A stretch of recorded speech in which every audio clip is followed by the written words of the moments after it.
So on Saturday night, the Verde and Black went to play against Real Salt Lake at Utah, and what was and seemed like a promising game for us, as in a way of saying we should have had this game in the hand. Because first of all, the lineup seemed really promising, but the one thing that caught me off guard was Kolmanich starting for Gallagher. I mean, here's the thing, Gallagher seemed fit, he's on form, and he's been doing everything at two things at once. He can be a left back and he can push up ahead, being, a left wing or a right wing, or probably be in the midfield. But the thing about Kolmanich is that he hasn't started a game probably in the first two games of the season. So when I saw him play this entire game against Real Salt Lake, he was out of shape and he was obviously kind of chubby. He seemed really confused and real rusty about in this game, but I can see why Wolf started him, because the elevation at Real Salt Lake, or in general in Utah, it's much worse than coming here in Austin. So I don't know, but overall the lineup seemed really promising. In the first 15 to 20 minutes of this game, it was really shaky for us. The boys were trying to maintain the level, but as soon as the ringmaster Alex Spring, our captain, scored the goal, we had momentum. We had a hell of a game. With that saying, Diego Fagundes he gave his 7th assist of the season, and what more do you want, Wolf? He's right now our assist leader for this MLS season. I mean, Jesus Christ, I'm surprised he's doing more assists than goals, and that's a creative and unique player Fagundes is for us in this team. The thing too about it is that Tarbell was having an amazing game.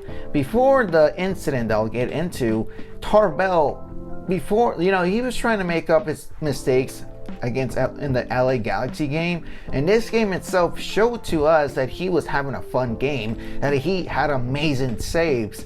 But as soon the elephant in the room that I'll get to right now is Dani Pereira's red card. His first ever in his first MLS career season. Also, that's his first one. And people are divided about it. Did he deserve it or did he not? I'm kind of he did not deserve. Because Bobby Wood, as much as I hate him as a player, he dived outside in the box. He just felt like Neymar does when he dives, and I thought at first that red card was going straight for Bobby Wood, because the entire game Wood was just bitching and moaning the entire time. But when it was towards Dani Pereira, I was just shocked and saying, what? Why is he getting a red card? But in a way of saying, this could probably show to Pereira that he needs to be mature about it, that he needs to learn not to do another mistake. I know he's a mature guy, but when it comes to playing games like these, you have to think about it first. I mean, honestly, it was just a soft touch, like a love touch, But still, that kind of fucked us over. We lost the momentum when that red card happened. We were a whole different team. Like now, when the advantage of one player is down, Real Salt Lake was kicking our ass.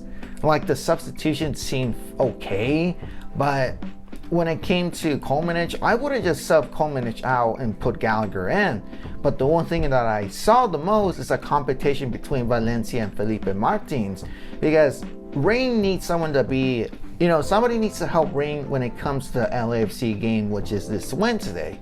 So when it came to both of them playing, it gave us a chance to see who was going to start for him, replace Dani Pereira in that role. And I saw Valencia did more than Martins, so I would say Valencia should play with Ring in the LAFC match, because Valencia won the ball, dribbled more, won the ball in the air, tackled a lot, but still, it's up to Wolves. So I'm just saying Valencia should play for Dani and join along Ring.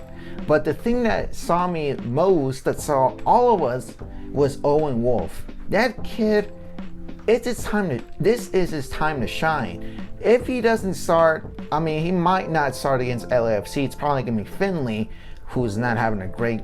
I'm still going to say this, you guys. Finley is not a good player for us. But Owen Wolf, He's going to start as a substitution, but I can see Owen Wolf being a super sub for us in that game against LAFC on Wednesday, because Owen Wolf had 2 clear chances of assist for Driussi, because Driussi, he wasn't having a good game. Driussi had 2 clear chances to either tie or give us another comeback win, but still, Owen Wolf, it's taking him time to adapt and getting, because he already has my confidence.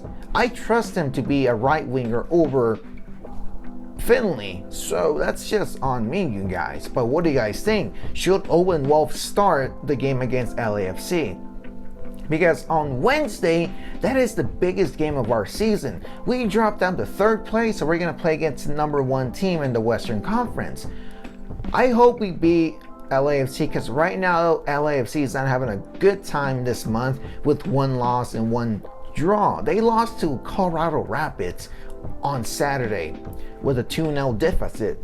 So it's going to be a tough game. And the one thing LAFC is having problems with is they need a right back. So is that going to give us a good advantage? Should we have somebody, trying to take it? Because honestly, would you rather have Finley or Owen Wolf starting up in that spot? I don't know, you guys, but hopefully we win against LAFC on Wednesday. Hopefully I hope we're bouncing back in our winning forms, and I hope with that win we can have a moral confidence boost next Sunday against Orlando City. But that's gonna do it for me, you guys. I'm kind of sad that we lost against Real Salt Lake, because I wish we got this as a win, which seemed really nice, but still, a loss is a loss. So I'll catch you guys in the next one.